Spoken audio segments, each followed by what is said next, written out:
Hey guys, it's Divyansh, welcome back to another episode of football daily.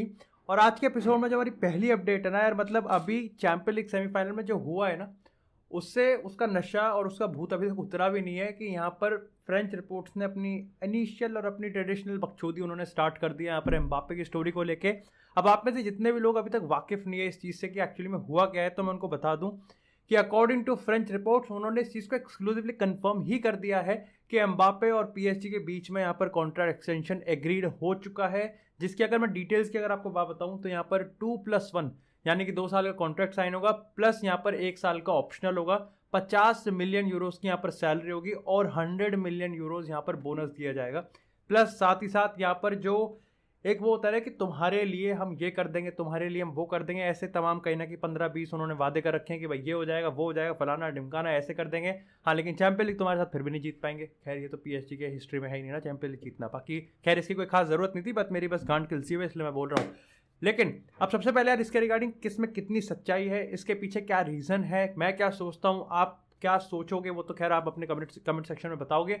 लेकिन उससे पहले हम लोग बात करते हैं कि यहाँ पर इसके रिगार्डिंग जो बाकी बड़े बड़े लोग हैं उन्होंने क्या कमेंट किया है और उनका क्या इस पर टिप्पणी है। सबसे पहले तो यार इसके रिगार्डिंग जो खुद एम्बापे की मदर है ना, फायदा लमारी, उन्होंने यहाँ पर ट्वीट करके इस चीज़ को कंफर्म किया है कि यहाँ पर पीएसजी या फिर रियल मैड्रिड एम्बापे या फिर हमने किसी के साथ भी कोई कॉन्ट्रैक्ट एग्रीड नहीं हुआ है। चाहे वो पीएसजी के साथ रिन्यूअल की बात हो, चाहे वो यहाँ रियल मैड्रिड के साथ साइनिंग की बात हो, अभी तक ऐसा कुछ भी नहीं हुआ है। तो प्लीज़ ये बकचोदी और गांड में उंगली करना बंद करें। इसी को यहाँ पर फेब्रिजियो रोमेनो ने यहाँ पर रीट्वीट भी करा है। अब इसके रिगार्डिंग ना इंटरेस्टिंग फैक्ट ये है कि स्पेनिश रिपोर्ट्स को फर्क ही नहीं पड़ता भाई, वो अलग ही स्वैग में है, उन्हें घंटा फर्क नहीं पड़ता कि ये स्टोरी क्या चल रही है, क्योंकि वो अपनी खुद की स्टोरी बना रहे हैं यहाँ। अब देखो हुआ क्या है कि यहाँ पर ना रिसेंटली फाइजल हमारी, ऑफ कोर्स एम्बापे की मदर की हम बात कर रहे हैं, उन्होंने ना ईएसपीएन को सॉरी मार्सा को यहाँ पर एक इंटरव्यू दिया और मार्सा ने उसका शब्द ही घुमा दिया। अब अकॉर्डिंग टू रिपोर्ट्स यहाँ पर होता ये है कि कुछ बोला होगा यहाँ पर फैजल हमारी ने, लेकिन मार्सा ने जब वो इंटरव्यू पब्लिश किया तो उन्होंने यहाँ पर उनके शब्दों को ट्विस्ट करके ये बता दिया कि फैजल हमारी ने कहा है कि एम्बापे की पहली पसंद, एम्बापे का पहला प्यार, एम्बापे की पहली प्रायोरिटी रियल मैड्रिड है, जो कि अभी तक उन्होंने कहा ही नहीं है। और ऐसे में कहीं ना कहीं एम्बापे के एंटराज और कैंप ने इसको यहाँ पर गलत प्रूफ किया है और कहा है कि स्पेनिश रिपोर्ट्स धर्म मादर, ठीक है खैर वो नहीं बोलते। लेकिन इसके रिगार्डिंग यार अब मेरा क्या ओपिनियन है, व्हाट डू आई थिंक कि इसके पीछे क्या रीज़न हो सकता है और इसके पीछे कितनी एक्चुअली में सच्चाई है। अब सबसे पहले तो अगर रीज़न की बात करें तो देखो यार, मैंने अपने काफ़ी पहले एक फुटबॉल डेली के एपिसोड में ये आपके साथ शेयर भी किया था कि जो एम्बापे के राइट्स है ना, वो दोनों ही डील्स में बहुत बड़ा रोल प्ले करने वाले हैं, चाहे हम रियल मैड्रिड के साथ साइनिंग की बात करें, चाहे फिर यहाँ पीएसजी के साथ एक रिन्यूअल की बात करें।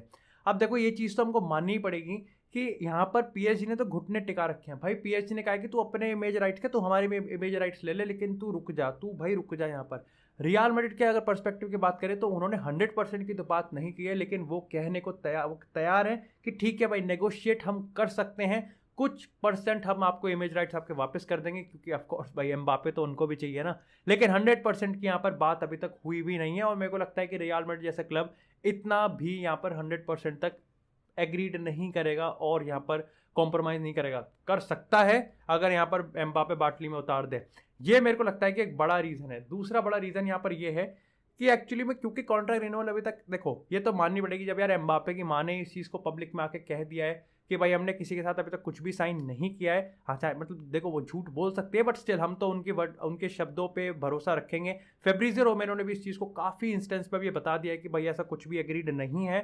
तो रियल मैड्रिड के पास ना, पता है रियल मैड्रिड के पास सिर्फ एक भरोसा है ना, रियल मैड्रिड के पास एक वो भरोसा है, एक वो प्यार है। लेकिन पीएसजी के पास ना भाई वो पूरी विंडो है कि वो कन्विंस करने के लिए तैयार हैं कि एम्बापे साइन करेगा और एम्बापे अगर जाएगा तो हमारी लाश के ऊपर से जाएगा। ये कहीं ना कहीं बकचोदी इस समय पीएसजी में फैल रही है। असल में प्रॉब्लम पता ये है कि पीएसजी के पास ना पूरी विंडो है कि वो उसको कन्विंस कर सके और उसको मतलब जितना हो सकता है ना उतना मैनिपुलेट करें, जितना हो सकता है उतना अपनी मीडिया को यूज़ करें, लेकिन कुछ ना कुछ तो करें। अब ऐसे में यहाँ पर देखो सीधी सी बात है, क्या मेरी गांड फटनी चाहिए? देखो फटनी चाहिए, लेकिन फट नहीं रही है। हाँ मतलब थोड़ी पार्शियली फट रही है, इधर तरीके से फट रही है, लेकिन एक्चुअली में पता है प्रॉब्लम क्या है?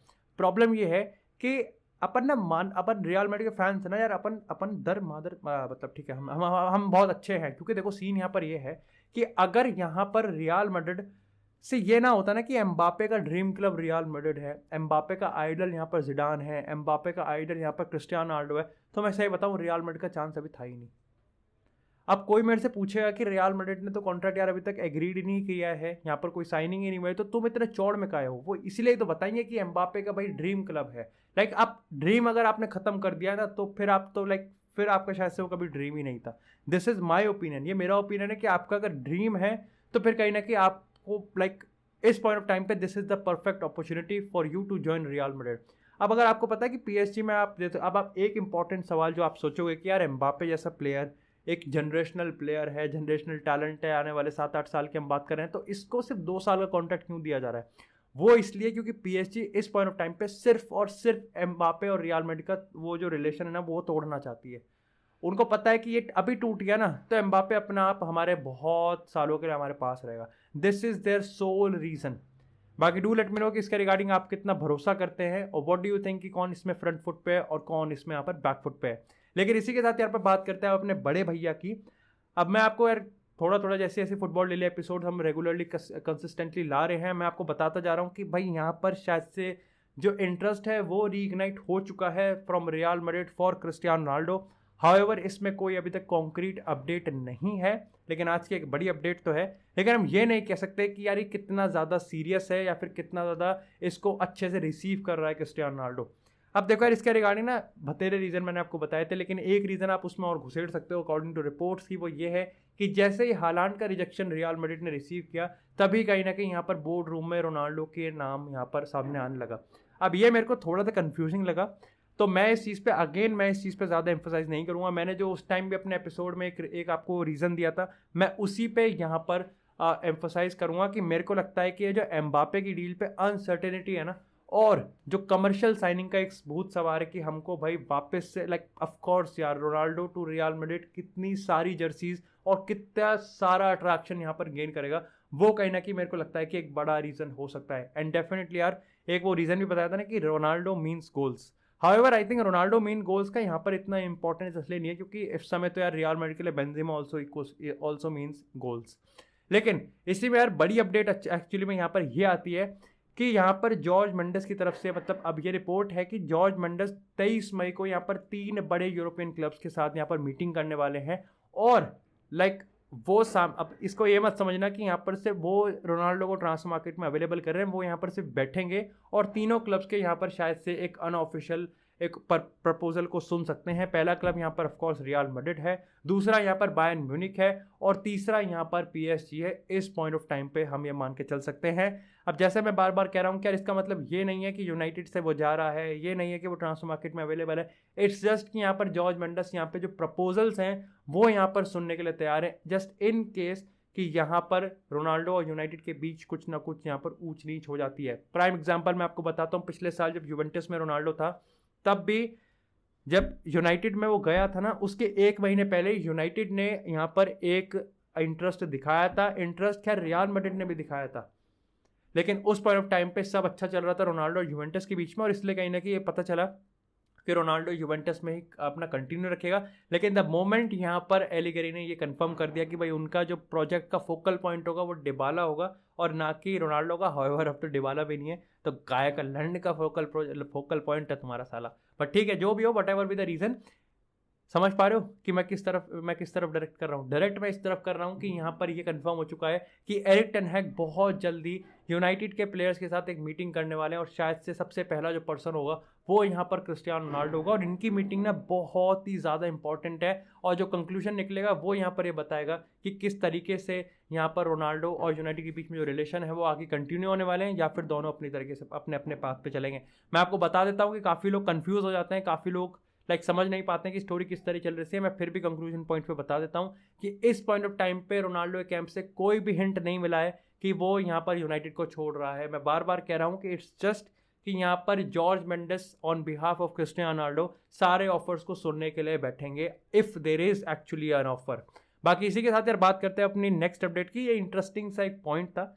अब एक्चुअली में कल ना एडिसन कवानी ने ESPN ब्राज़ील को एक इंटरव्यू दिया था और उन्होंने ये कहा कि जब मेरे को पता चला ना कि यूनाइटेड ने रोनाल्डो को साइन किया तो मैं तो खुश था कि मैनचेस्टर यूनाइटेड ने रोनाल्डो को साइन किया, और लेकिन उन्होंने इस चीज़ के बाद ये भी कंटिन्यू कर दिया कि अगर यहाँ पर ये चीज़ एक हफ्ते पहले होती तो मैं अपने भाई को कॉल करता और मैं कहता कि यार मुझे मैनचेस्टर यूनाइटेड से जाना है। अब इसको लेके ना 2 सेक्शंस बट चुके हैं, और इसमें पहले सेक्शंस की हम बात करें तो वो कम्युनिटी ये बोलते हैं कि थैंक गॉड हमने रोनाल्डो को साइन किया, क्योंकि जस्ट इमेजिन अगर हम एडिसन कवानी पे ही पूरा भरोसा करते तो ये तो पहली बात तो 2/3 ऑफ द टाइम ये इंजर्ड ही था। दूसरी चीज़ मेसन ग्रीनवुड भी नहीं था। तीसरी चीज़ यहाँ पर मार्शियल भी को हमने यहाँ पर लोन पे भेज दिया था, तो भाई हमारे पास कौन होता है? राशफोर्ड की परफॉर्मेंस आपने देखी है। तो थैंक गॉड कहीं ना कहीं रोनाल्डो हमारे पास था, नहीं तो otherwise United would have been in a limbo. अगर मतलब इस साइड वाले कम्युनिटी की हम बात करें तो वो कहता है कि ठीक है, मतलब वो भी एग्रीड करता है, लेकिन वो ये भी ऐड करता है कि एडिसन कवानी ने जो कहा है ना वो एक सॉर्ट ऑफ डिसअपॉइंटमेंट में है, and it's a Dick not on Ronaldo बल्कि ऑन यूनाइटेड। क्योंकि अगर आप देखो कि रोनाल्डो के आने से पहले ओले गुनर सोल्शायर ने रिक्वेस्ट बनाई थी कि भाई एडिसन कवानी रुके। ओले गुनर सोल्शायर ने यहाँ पर रिक्वेस्ट किया था कि एडिसन कवानी बहुत कुछ कंट्रीब्यूट कर सकता है। उन्होंने यहाँ पर कहीं ना कहीं ये प्रॉमिस किया था कि एडिसन कवानी ही मेन मैन होगा यहाँ पर मैनचेस्टर यूनाइटेड का, एंड उसके बाद कहीं ना कहीं रोनाल्डो को उन्होंने साइन कर लिया। ऑफ कोर्स यार देखो थोड़ा सा बुरा लगेगा, बट ठीक है, इट इज़ क्रिस्टियानो रोनाल्डो। भाई ऐसी अपॉर्चुनिटीज़ में नहीं देखा जाता है किस प्लेयर का यहाँ पर मेन मैन हमने प्रॉमिस किया था, रोनाल्डो की अपॉर्चुनिटी मिली और यहाँ पर यूनाइटेड ने उसको सीज किया। आप इसके रिगार्डिंग क्या सोचते हो? Do let me no in the comment section. लेकिन इसी के साथ यार बात करते हैं अब थोड़ी सी बार्सिलोना की और मैनचेस्टर सिटी की। अब सबसे पहले तो यार देखो, अब मैंने आपको बता रखा है कि देखो मैनचेस्टर सिटी हालांड की साइन कंप्लीट कर रही है, इसमें कोई दो राय नहीं है, अगर सब अच्छा चलता रहे। लेकिन अब ये भी हमको मानना पड़ेगा कि देखो मैंने आपको बहुत इंस्टेंस पे बोला हुआ है कि अगर हालांड कहीं के लिए ऐसे पजल का लास्ट पीस है ना भाई, फिर भी सिटी के लिए मिडफील्डर की साइनिंग एक टॉप प्रायोरिटी है, और इस चीज़ को वो इस समर में कंप्लीट करेंगे ही करेंगे। अब चाहे वो चुआमेनी हो, चाहे वो कोई और प्लेयर हो, या एक बार को तो बीच में पोग्बा का भी नाम आया था, बट यहाँ पर अब सिटी ने रिजेक्ट कर दिया है। लेकिन इसी के साथ अब अकॉर्डिंग टू रिपोर्ट्स यहाँ पर फ्रेंकी डियोंग को साइन करने की रेस में मैनचेस्टर सिटी भी कूद पड़ रही है। अगेन वही मैं प्राइम एग्जाम्पल रोनाल्डो वाला दूंगा कि ऐसा नहीं है कि बार्सिलोना यहाँ पर के बीच बार्सिलोना फ्रेंकी डियोंग के बीच में कोई लड़ाई होगी। ऐसा नहीं है कि फ्रेंकी डियोंग खुद ट्रांसफर मार्केट में अवेलेबल होना चाहता है। ऐसा भी नहीं है कि ज़ाबी उस पर अब ट्रस्ट नहीं करता है, आपको पता है ऑफ कोर्स कि कितना ट्रस्ट करता है। लेकिन इट्स जस्ट कि हर एक क्लब जो कि डियोंग को साइन करना चाहता है ना, उनको पता है कि शायद से हम एक ऐसा ऑफर डाल सकते हैं जो कि एक टैप कर सकता है बार्सिलोना के बोर्ड को कि भाई तुम इस पैसे को ना बहुत कुछ कर सकते हो, इस पैसे को अगर तुम रखोगे ना तो फ्रेंकी डियोंग एक वो एसेट है, अगर तुमने उस पर कैपिटलाइज किया तुम अपने स्क्वाड को यहाँ पर अच्छे से रेनोवेट कर सकते हो। अब ये अभी तक क्लैरिटी और कंफर्म नहीं है कि बार्सिलोना का बोर्ड एक्चुअली में क्या सोचता है, क्या वो एक्चुअली में कैपिटलाइज करने की सोच भी रहा है, या फिर कहीं ना कहीं उनको घंटा फर्क नहीं पड़ता कि फ्रेंकी डियोंग के लिए कोई कितना भी पैसे दे दे वो यहाँ पर सेल नहीं करेंगे। क्योंकि आपको पता है यूनाइटेड के मामले में भी आप कह सकते हैं कि पैसों की कमी नहीं हो सकती, अगर जाएंगे तो वो चले जाएंगे। सिटी के पास तो ऑफकोर्स पैसों की कमी हो ही नहीं सकती। बाकी इसके regarding do let me know कि आपको क्या लगता है कि यहाँ पर क्या बार्सिलोना को फ्रेंकी डियोंग पे कैपिटलाइज करना चाहिए या फिर नहीं करना चाहिए।